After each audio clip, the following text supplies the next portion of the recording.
राधे राधे, हरे कृष्ण। मलाई प्रश्न आएको छ कि उन्नति के हो? उन्नति कसलाई भन्छ?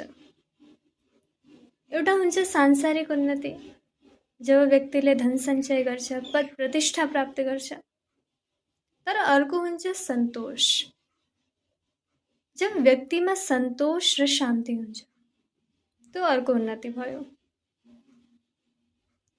जब व्यक्तिले आफ्नो गल्ती स्वीकार गरेर आगे बढ्ने सामर्थ्य राख्छ, त्यो क्षमता राख्छ, त्यही ठुलो उन्नति हो। यदि व्यक्तिले आफ्नो गल्ती स्वीकार गर्न सक्दैन, कहिले आफू तल निहुरिन सक्दैन भने त्यो व्यक्तिको कहिले पनि उन्नति हुँदैन। सांसारिक उन्नति हुन सक्छ, तर जुन प्रकारले उसको मन परिवर्तन हुनुपर्ने त्यो हुँदैन। र यो हामी संसारमा किन आएका हौं? सिक्नको लागि। पहिलाको वर्ष हामीले जुन गल्ती गरेर भोग्नु पर्यो, त्यो आगे नगर्नु परोस्। त्यही कारणले आफ्नो गल्तीबाट सिक्नुपर्छ हामीले।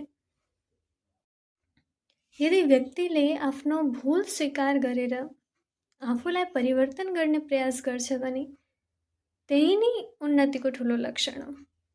यदि यो छैन भने व्यक्तिले बार बार आफ्नो जीवनमा त्यही दुःख भोग्नुपर्छ, त्यही चक्र चलिरहन्छ।